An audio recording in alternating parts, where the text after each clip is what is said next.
All right, let's bring in Rob Shaw at the BC Legislature for a further update on this tariff talk. Rob, what's the latest? What's been happening today at the Ledge?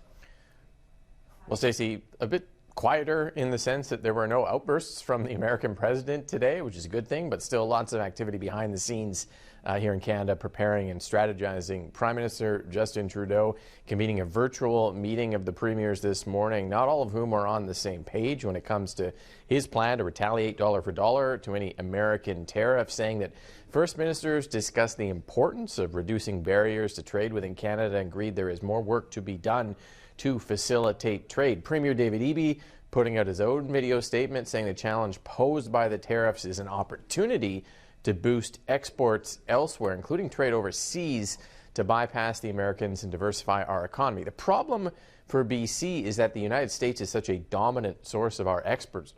More than half of BC's products head there, with China at only a fraction of that, 14%, Japan at 11%, followed by South Korea and India. It is also different exports. The United States, our biggest customer for natural gas, softwood lumber, despite the huge tariff they've put on that, and some electronics components. But if you compare China, which mainly buys our coal, copper, and pulp, a trend that you see in other Asian markets, you start to begin to see how easy and difficult actually it is to replace the United States as our trading partner, because other countries want to buy different things. So reducing interprovincial trade, Stacey, and expanding Asia-Pacific trade, promises that every premier I have covered for 17 years has made now. They are much harder to pull off than they are to say. I guess maybe Trump has changed that landscape. We'll see if they actually follow through with that change in